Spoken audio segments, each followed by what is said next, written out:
Today on Rumors and Dreams, we're going to be talking about, well, this. I'm going to set this down. I have a lot here to look at. What we're doing today is discussing the past. And what the past really has to do with the present is really the discussion. This is all about, of course, being human. And I want to bring in some pieces of paper that I have to discuss what it means to be human. So let me first move these mics out of the way. Like I said, this is a huge pile. I have been collecting paper for probably most of my life, since I was a kid. And the reason I collected paper, I think in the beginning was because, and I say paper, what I mean is kind of memorabilia paper. Things with some kind of historic value. I think the reason I started doing that was because I didn't have much. You know, as a child, my sister and I moved around the country a lot. My parents were truck drivers.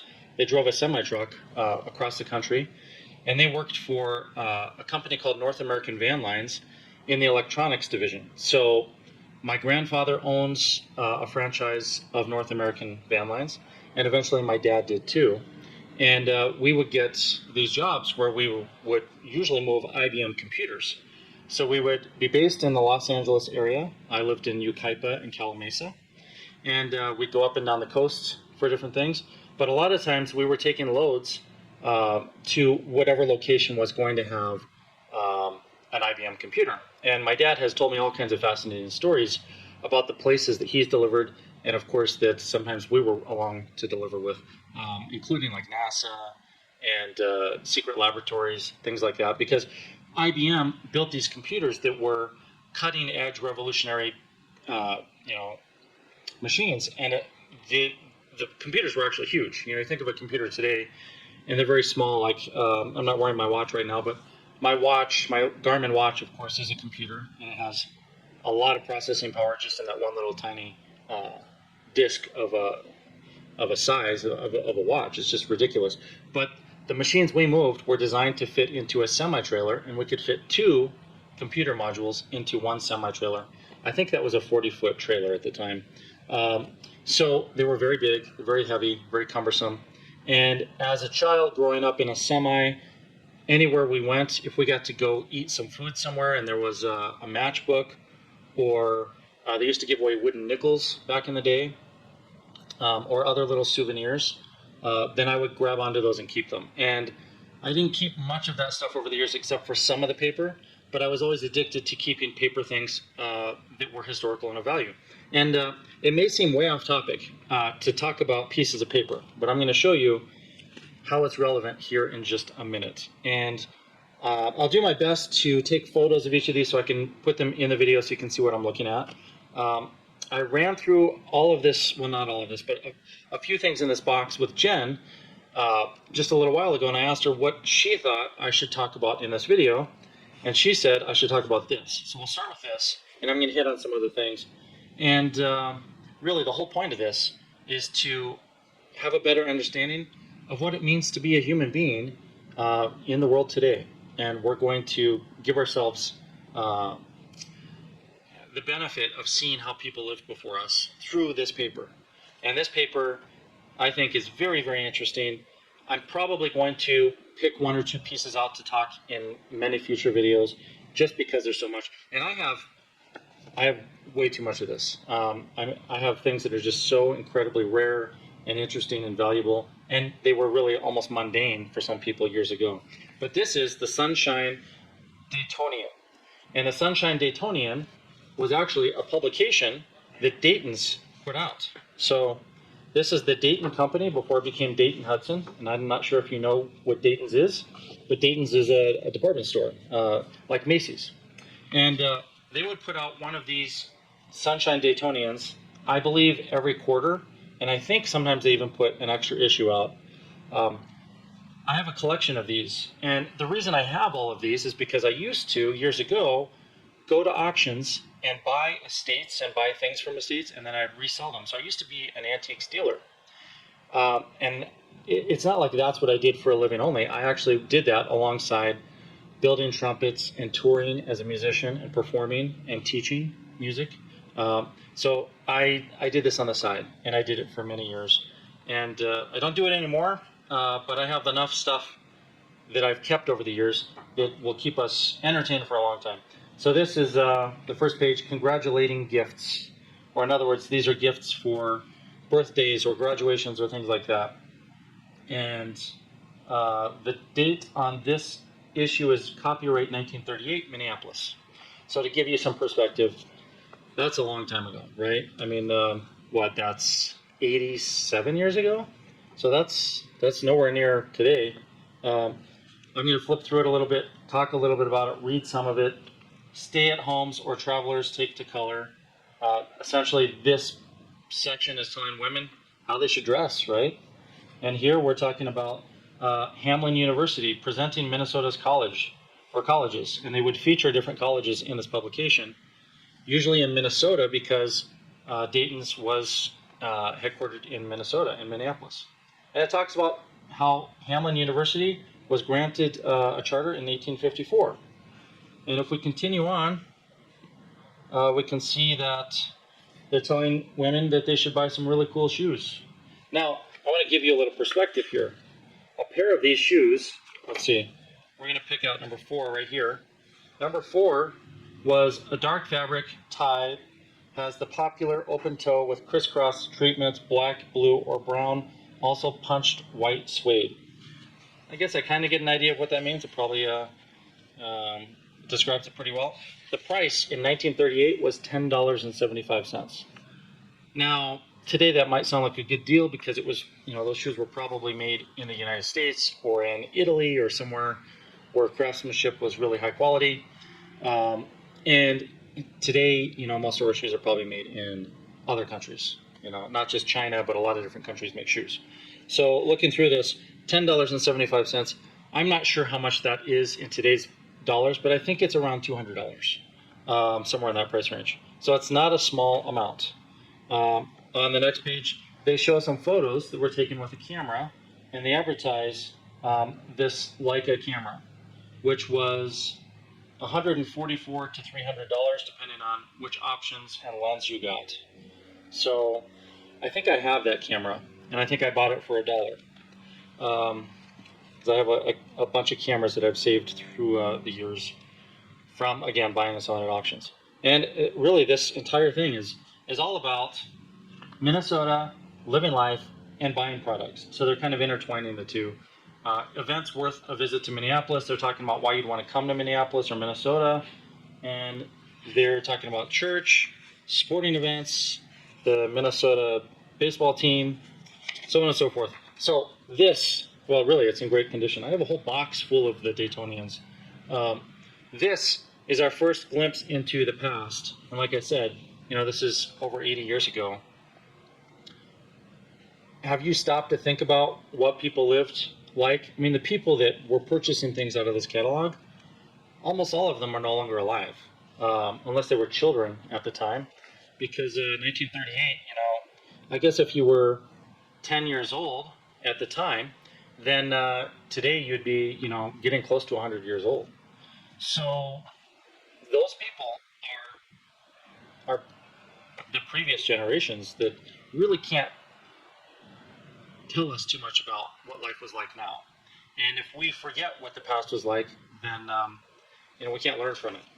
And that's part of the reason I want to talk about this. I also just want to give you a glimpse into what life was like. I'm going to pull out the next thing in here. And the next thing that's in here is War Ration Book, number 4. I've got number 2 and another number 4. This is a war ration book, and if you're not familiar with these, we had rations during the war. We had, of course, World War I and World War II.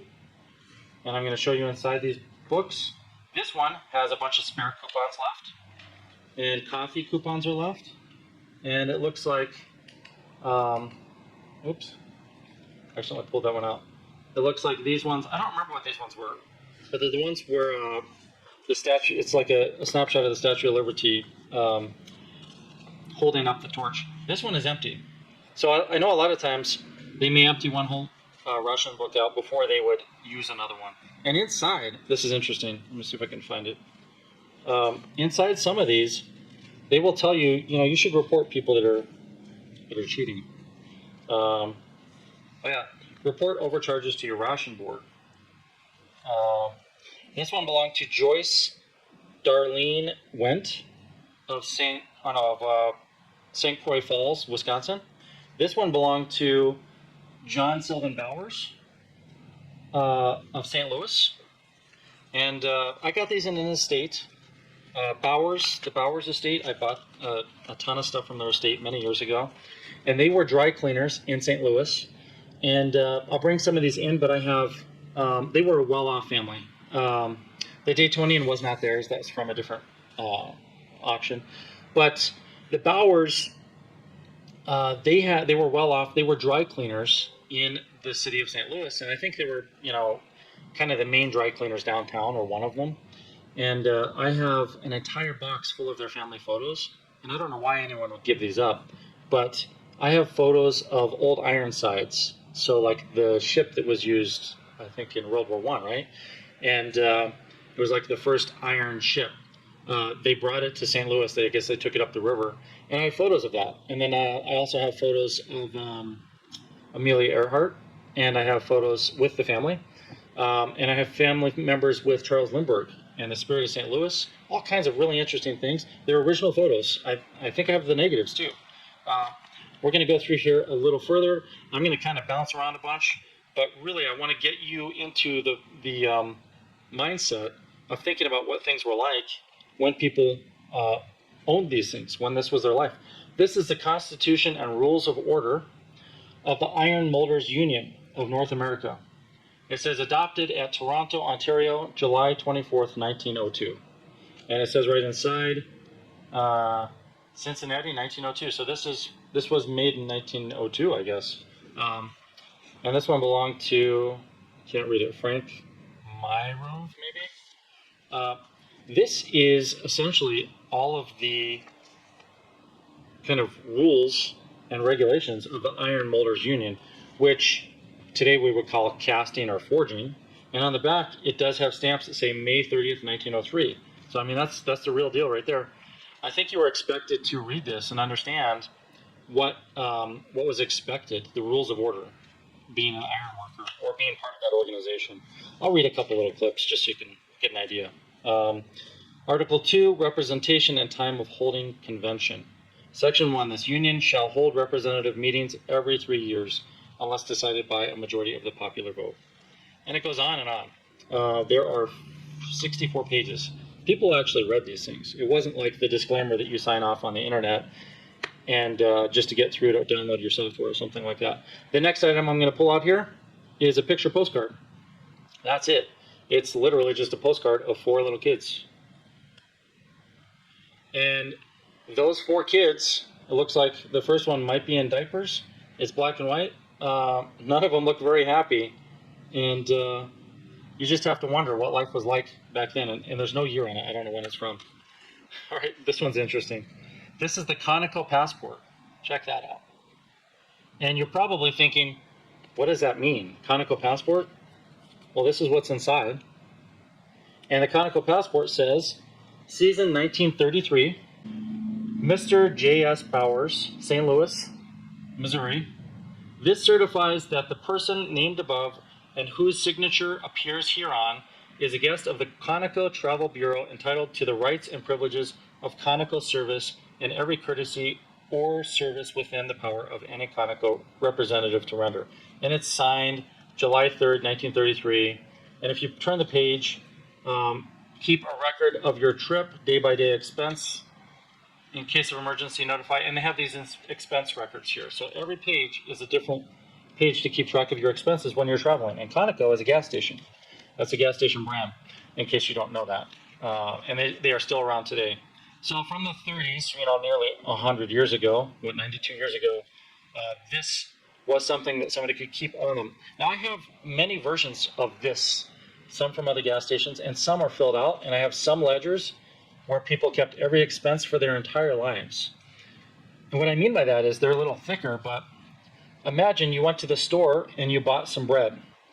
In the ledger, the person who owned it would write bread, 3 cents, eggs, 5 cents, milk, 4 cents. And as the years go by and the pages, and we go through the pages, and I'll bring some in so we can talk about them, then you would see, you know, from 1919 to 1967 or something, you'd see all of the different entries and how things became more and more expensive. And I have some that started with like literally 3-cent bread, all the way up to they purchased their first vehicle, which cost maybe like $1,200, in their first house for $5,000. And every single thing is held in one book. And then they died, and someone kept the book, and then eventually I came along and bought it at an auction. And I have to tell you, there's something that's just really powerful about holding one of these. Like I said, I'll bring one in that's already filled out with somebody's life. It's literally like the history of all the expenditures of one person for their entire life. 20 or 30 years before I was even born sometimes, these people have already died. And it really, it evokes a lot of interesting thoughts and imagination. Like to imagine what it was like to put in your hours every day, to work really hard, to try to save up, to buy a horse, for instance, and then eventually cars are here and you buy a vehicle and you have to buy gas, and it's just such a different world. And I feel like if we could have more connection to the past, we may have so much to learn. Like right now, I think a lot of people are thinking, oh, AI will help us and technology will help us, and we don't need to learn new things because all the information's at our fingertips. But is it really? And I'm not against any of that. You know, I'm a technologist as well. I'm a scientist. I'm really into the scientific process, and I'm all about finding ways to make things, physically better in the world. But at the same time, I don't believe that every single improvement mechanically or electronically is going to actually make our lives better.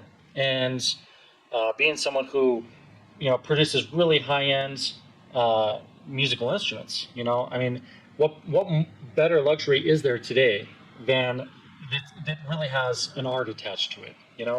There are other things. I mean, there are musical instruments. I guess there's actual art, and maybe there are many other things. But I just feel like so connected to the artistry of art itself, all forms of it, including music, and the performing nature of performing arts, and creating the best version of an instrument that can be performed on. But really, that's like the ultimate luxury. I mean, the things that people were focused on back in the day, they were really trying to live life and get through it. And entertainment was a second thought. And if you did have entertainment, then maybe it was a trumpet or a violin or a piano. And I have all the paper on that too, and we're going to explore that and talk about it and see how people spent their time and their energy and their money and how that really is valued today. The next piece of paper I have is the Atkins silver steel saws, dado heads, groovers, and cutters. Check that out. And then on the back, they've got a pistol grip saw set. And then inside, they list out every single saw and variation that you can buy. That's what it looks like. And they put the prices in there too. Now, I'm not sure I have a date for this one. It says branches carrying complete stocks in various cities. They've got Atlantis, Memphis, Chicago, New Orleans, New York City, Portland, San Francisco, Seattle, Paris, and Vancouver. I don't know how Paris got in there. And it says that they are, home office is in Indianapolis, a Canadian factory, Hamilton, Ontario, machine knife factory, Lancaster, New York. So they were diversified in different products, but mostly cutting tools, and even in 2 different countries. They list the saws that they offer, and the diameters go from 6 inches, 8, 10, 12, 14, 16, 18, 20, 22, and 24. They offered all those sizes of saw blades, and you could get them in different gauges, all the way from 19 gauge to 13 gauge. You could choose the gauge of the teeth. This is pretty high-end stuff. If you increase the gauge, they would increase the price. And for a 6-inch saw blade, it was $5.40. For a 24-inch, it was $28 before all the added options. It says the finest on earth.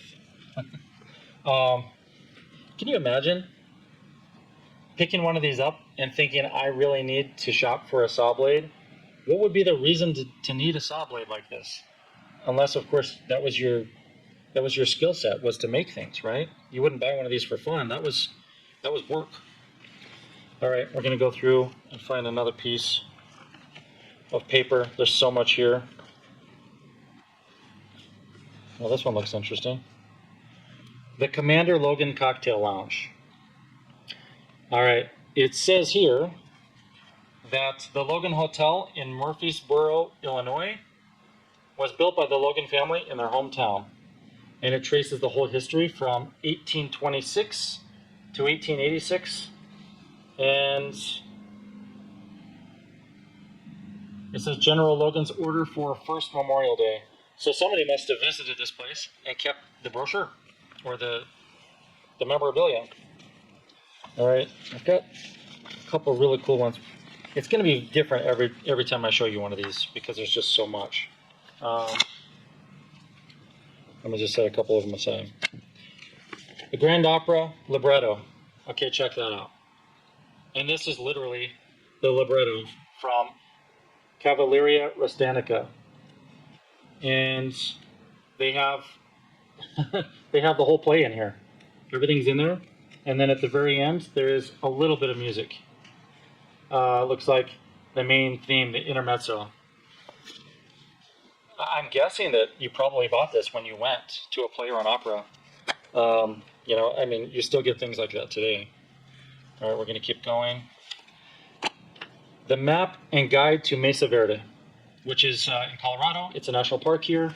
If you open it up, there is a map. I'll show you what that looks like. This is from 1956. Can you guess how much it would cost to rent a tent in Mesa Verde in 1956? If you got a room in tent cabin, which I think means there's a big tent with a room inside it, hotel type furnishings and service for one person was $3.50. If you had a double bed, it's $4.50. Twin beds, which I think means two beds, two twin beds, $5. Additional person, $1.25. If you got the biggest room they offered and it had two people in it, it was $7 back in 1956. It's pretty interesting. And they've got another one from there. At what point in your life have you ever thought, I'm going to eat out, and when I'm done, I'm going to save the placemat? Well, that was the thing people used to do. And this placemat doesn't say where it's from. It says 10 miles from downtown Duluth on Highway 61, 100 yards from the shores of beautiful Lake Superior. They have sleigh rides and hay rides, dancing, and fountain service. And apparently the cabins are completely modern. Somebody saved this. It just kind of blows my mind the things that were valuable to people before we had cell phones and the internet and computers on our wrists and all those things. Now here I have an envelope. And on the envelope it has what I think is a shopping list. It says lettuce, avocado, cream cheese taco, shredded cheese, tomatoes, black olives, taco chips. And inside is this yellow piece of paper, which I'm going to carefully unfold. You know, with the really, really old stuff, I wear gloves, but this, I probably should wear gloves for this one. But this one I did not. And this is what's on this piece of paper. I'm going to give you a rough summary. It says Calder, of territorial origin, through de Calder, witnessed charter by William the Lion at Montrose about 1178. Donald of Calder, lord of that ilk, acquired half of Demiglas in 1419. And it goes on to say that this name, has been traced back to their origins. And inside this box from this family, I actually have all this stuff from the Calder family. They have actually paid people to research and find out where their family's from, and they wanted their crest and everything else, and it was all done. They paid somebody to do it, and this is it. I've got a couple of clippings. Dayton's commissions pioneer sculptor for Mall project. Guess who the sculptor was? Sculptor Alexander Calder has been commissioned by Dayton's for a new work of art to be placed on the proposed Nicollet Avenue Mall, which is a street in downtown Minneapolis. The sculpture will be a gift to Minneapolis from the store Dayton's, the one that, and these are unrelated. I didn't get these from the same people. But the Daytonian is from the Dayton store. Why am I talking about all this stuff? Why does anybody care? And why are you still listening? Well, here's why. That's Alexander Calder. Have you ever heard of Alexander Calder? Do you know who he is? If you're from Minneapolis or Minnesota, have you heard of him? Most people are going to say no, they don't know who he is. He was commissioned to make this great piece of sculpture, art, for the city of Minneapolis as a gift from the Dayton store, which is one of the biggest, most successful companies in Minneapolis history. And I bet most of you have never even heard of who he is. And I build trumpets for a living, and I have built them for famous and great trumpet players and amateurs and everyone in between all over the world, thousands of trumpets. And I am very, very not well known. Very few people know who I am, and I don't really care if they do or not. And maybe Calder was the same way. But think, at some point, my name will just be on the trumpets, and maybe no one will ever know who I am, or who I was, or what I thought, or what I worked for, or what I believed. That could be true. It could be that my name is just another blip in history. It wouldn't surprise me a bit. And a lot of people try really hard to become that name that stands the test of time, that lasts through all of time. And, they make their mark on history. That's never been my goal. My goal has always been to just live a good life and be good to people. And I don't know much about Mr. Calder. It looks like he might have a cigarette in his mouth in this photo. And I don't know what year this is from. Let's see if I can tell. I cannot tell what year it is from. But I'm guessing it's probably from the 50s. Maybe the early 60s or earlier. Could even be from the 40s. Think about that. Like, we are literally just people that are living our lives. Everything seems so incredibly important. Most of the day, most of your life, you're thinking, I need to do this, and I need to make sure that's done, and I want to make sure that I, fill in the blanks. For me personally, I want to make sure that I do great work for my clients so that they succeed as musicians. And I want to make sure that, I'm staying on the cutting edge of technology so that I can incorporate those things into my work and my process. And I'm thinking, well, how can I do these other really fun projects outside of building trumpets or teaching music or, teaching trumpet players? How can I do other things? Like, I really want to dive into my heirloom puzzles that I used to make many years ago. Got a couple more, then I'll be done. And this entire portion of what I'm doing is going to make sense over time. Where, what, when in Chicago. Now, this was a magazine that was put out to tell you where you should be going, what you should be doing. Maybe you should be checking out this new restaurant, or maybe you want to go hear live jazz in Chicago. And this is from May 14th, 1949. So again, 76 years ago? And these are these guys on the front. You recognize them? Inside, we've got a gift from Fields, means more, Marshall Field Company. Well, they called it Fields back then. Earlier in my life, they called it Marshalls.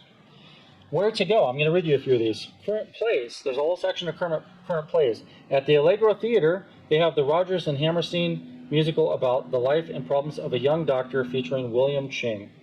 So on and so forth. If you want to go to hear some music, Franz Benteler, violinist. He's going to be performing May 15th at 8:20 p.m. in Fullerton Hall, Art Institute, Michigan Avenue, and Adams Street. If you've been to Chicago, you know where that is. We could go to the Chicago Mendelssohn Club. Now, I had friends when I was in college, because I went to a school of music. In college, they were part of the Mendelssohn Club, and I thought it was the coolest thing. They had a Schubert Club and a Mendelssohn Club, and it's this real thing that basically you get together and perform chamber music, and I used to go listen to some of my friends play. That would be Tuesday, May 17th, again, 1949, at 8:15 at Orchestra Hall, 216 South Michigan Avenue. And if you didn't want to see that, maybe you want to go see the Chicago Piano Symphony Orchestra. I didn't know they called it the Piano Symphony Orchestra. That's insane. Look at that. It says the Chicago Piano Symphony Orchestra. On the back is a map, so you can find your way around. And let's go to another page. They advertise different venues that you might want to go to. And they also give stories, just like you'd expect, on theater and music and food. Let's see if I can find one here. Greeters and greetings. If you attended the regular monthly meeting of Charter 17 Friday, May 6th, you saw the lucky winners in the 100 members of Rutsin contest that ended April 30th. The century mark wasn't quite attained, but the total of 83 new greeters is impressive. That's how people used to communicate, was through print magazines and ads like this. We didn't just send each other a text or an email or anything else.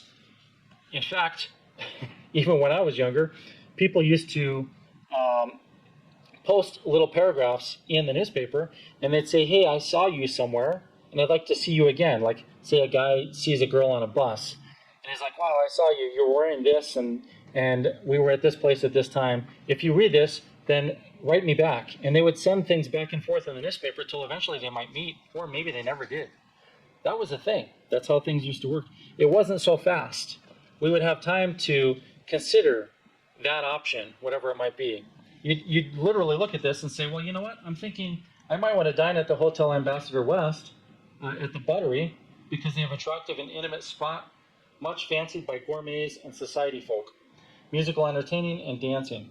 Well, honey, do you want to go there? Or would you rather go to Chez Paris or the Congress Hotel or the Drake or Jazz Limited? How about the Palmer House or the Stevens, the Vine Gardens, Hotel Sherman? And of course, a lot of those places would advertise right on the page. There's Jazz Limited right there. Tell me what you think about this video. I know it's very different. The whole point is to pull you out of the world that we're in today and imagine what it was like to be back when. I'm going to show you my Instagram reel for today. I think I have it right here.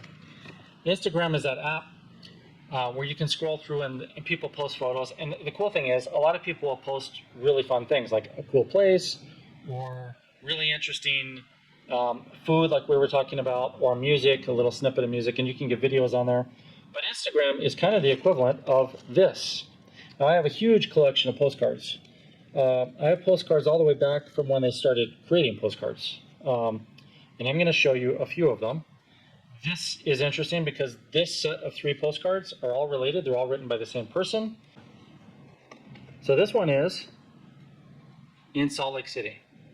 And I'm going to read it to you. It says, this is the place, Monument, Salt Lake City, Utah. June 22nd, 1953. Dear Jack, have a bag of ore but check out what they sent through the mail. On the side here, you'll notice there's stitching right there.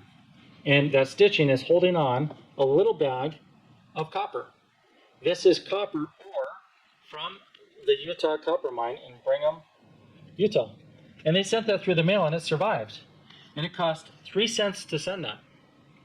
Okay, so that's to Jack.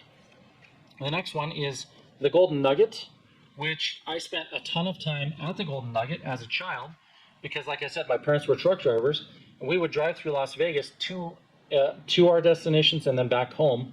So I might go through Las Vegas twice a week when I was a kid, living in a semi. And the Golden Nugget is a place I spent a lot of time, sometimes in the arcade or sometimes actually in the casino, simply because my parents liked to go play slot machines and play cards and whatever else, right?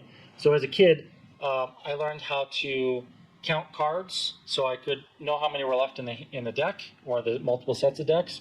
And my parents taught us how to play poker, and we played for pennies, and we understood slot machines and things like that. So my sister and I got to understand and get an idea of what gambling and Las Vegas was all about when we were like 4 years old. I'm going to read it to you. It says, Dear Dad, I am in the tourist guide at Boulder City. Okay, so Boulder City is right outside of Las Vegas. It's where Boulder Dam or Hoover Dam is. It's near there, Nevada, and have something seen a picture on the building of Boulder Dam. Boy, it was a big job. Love, Jack. So this is Jack writing to his dad. So this is interesting because this one was written in 1953 from someone to Jack, Grace and somebody. And this one is written from Jack to his dad in 1950, 9/11/1950.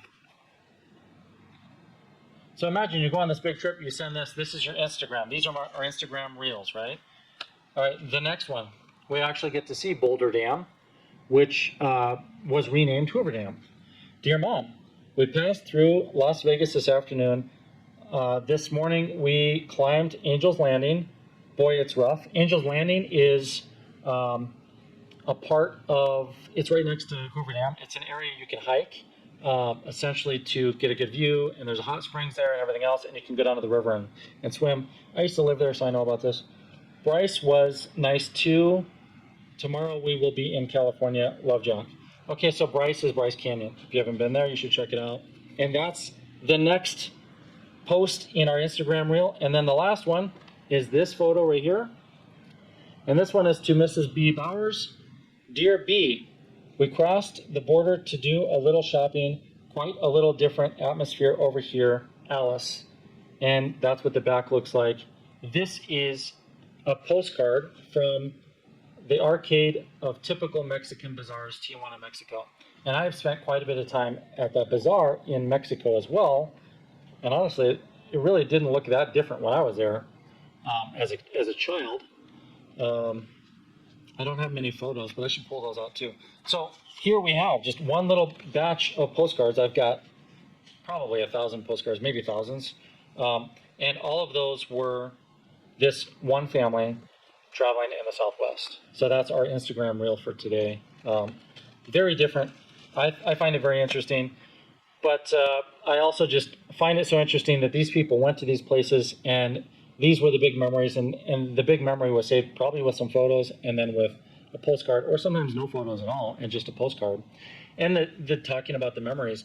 And today we have phones, we have all these things that we'll kind of archive it and keep it for us and share with our friends, and they can see it instantly. It's a very different world. Imagine you go on this huge trip. It's a trip of a lifetime for you at the time in 1950. You know, we're talking 75 years ago. They may have driven by car or by train or maybe by plane. And then they literally might even get home before the postcard arrives, or maybe they're on a longer trip and the postcard comes. And everyone can't wait to hear the update of where Jack has been, what's he been doing, and where has he gone. And then what you get is a sentence. Hey, I was, I saw Hoover Dam, and it was big. It was a big job. So, and related to Hoover Dam also, my sister and I used to, my parents hate it when I tell stories like this, but my sister and I used to go to the visitor center at Hoover Dam, and they'd leave us there to watch the video. They used to have movies that would run in the visitor center, and then they would also have like dioramas and stuff and things you could do, and they'd like ask the security guard to watch us while they went to, I think it was Gold Strike Canyon Casino, which was right up the road from Hoover Dam. I don't know if it's still there. And they would go gamble and then come back and pick us up, and then we would go along on our journey, delivering whatever electronics we were going to do. So yeah, my sister and I spent a lot of time at Hoover Dam, and then years later, I actually became a dam tour guide, a Hoover Dam tour guide. So that's a whole nother story. But yeah, I used to be a tour guide for the Grand Canyon and Hoover Dam and Death Valley and a bunch of other places. That's for another video. But yeah, I'm sharing all of this so that we can start to backtrack a little bit and just imagine what it was like to be a human before we had all this technology. Because I really think it's important for us to go to that place where you were not distracted by the millions of different things. If you're watching this, then you're probably watching it on YouTube. And YouTube, as soon as you're done here, is going to give you a few different ideas to look at videos. But then instead of just giving you a few, they also have that whole thing on the side.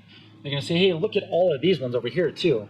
And scroll through them and click on them. And what they want you to do is watch ads, right? They want you to see the ad before my video and in the middle and at the ends. So you'll buy stuff, and so advertisers will pay for advertising. And then you're going to move on to the next one. And we're going to consume so much of this that a lot of it doesn't really have that much meaning, because you've consumed so much, you don't know what to give meaning anymore. You can't give great meaning to everything. If you consume, 10 or 20 or 100 things a week that seem amazing, then eventually they all kind of lose their significance. Whereas back in the day, somebody thought to keep this because they were so excited that Maybe they were the person that was volunteering to sell the tickets, right? And they kept this from 1949.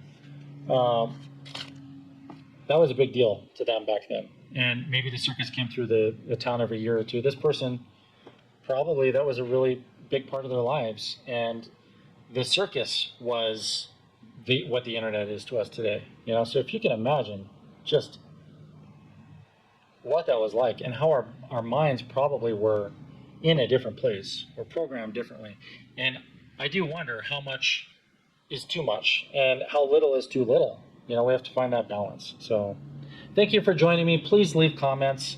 Tell me if you hated this video. I'm not going to take offense to that.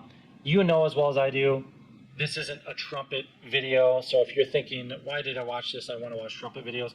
Just avoid the ones that mention the word human in them, you know, because those ones are going to be where I really get introspective and start to challenge our way of life today and the way that we think and the way that we see and how we value ourselves and each other. That's what this segment of Rumors and Dreams is all about. If you want to watch the videos where I interview famous trumpet players or trumpet makers or music related stuff, then just click on the other Rumors and Dreams videos. And if you want to watch me building trumpets or playing them, that's there too. It's, you know, you can find all that on my channel. Make sure to push subscribe if you did like this.